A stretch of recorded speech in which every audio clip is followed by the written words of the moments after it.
have the paperwork ready by Friday, Helen said. I sat in silence for several seconds after the call ended.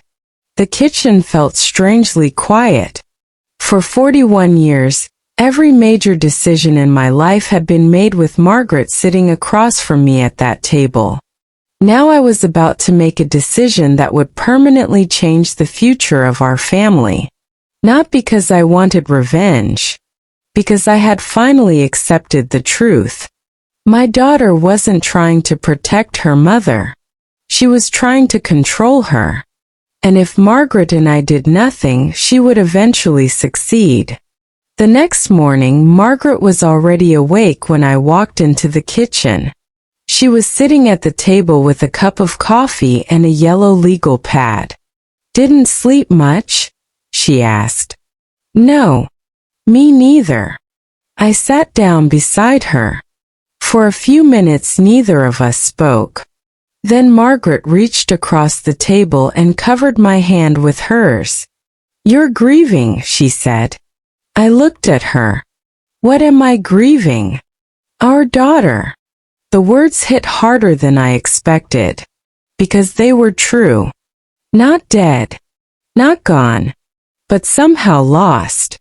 The little girl who used to run through the strawberry fields chasing butterflies. The teenager who cried when she got her first acceptance letter.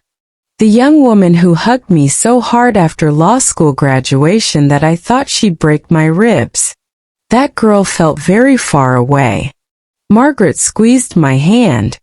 "Richard, people don't become who Claire has become overnight." "What do you mean?" She stared out the window. "I think Derek has been feeding this for years." I didn't answer. Because deep down I suspected she was right. Margaret continued. "Remember Christmas 5 years ago?" I nodded. The year Derek spent the entire dinner asking about property values. The year he wanted to know how much the wedding venue generated. The year he asked whether we'd considered selling development rights. Margaret smiled sadly. I noticed something that night. What? He wasn't asking questions because he was curious.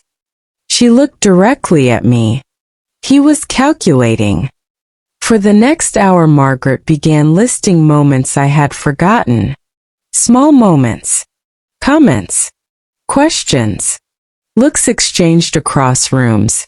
Tiny pieces of a puzzle she had quietly been collecting for years. By the time she finished I felt sick. Not because I thought she was wrong, as I thought she was right. And because I realized I had spent years ignoring what was right in front of me. Friday arrived. Margaret and I drove to Lexington together. Helen Park's office occupied the 3rd floor of an old brick building overlooking downtown. The conference room was already prepared when we arrived. 7 folders sat neatly arranged on the table.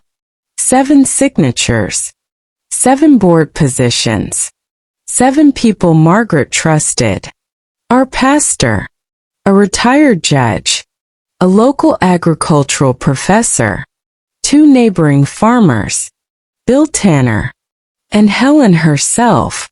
The foundation documents were nearly 2 inches thick. Helen reviewed every page carefully. Then she looked directly at Margaret. "I have to ask one final time." Margaret nodded. Helen continued.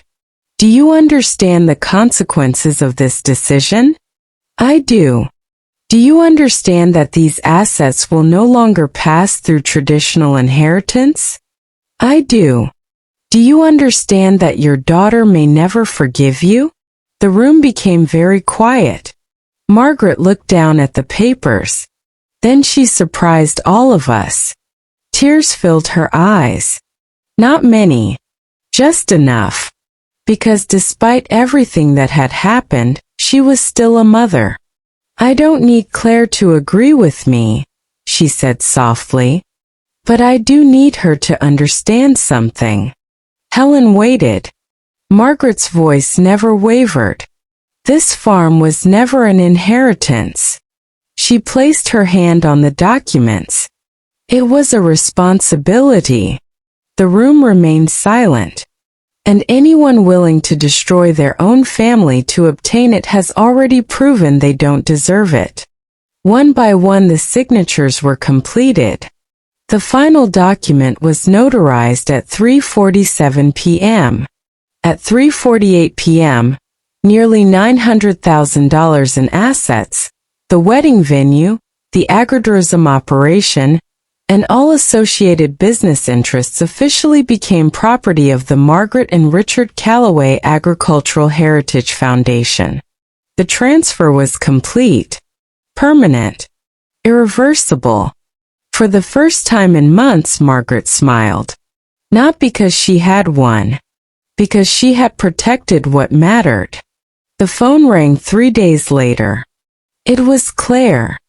And judging from the fury in her voice, she had just discovered what we had done.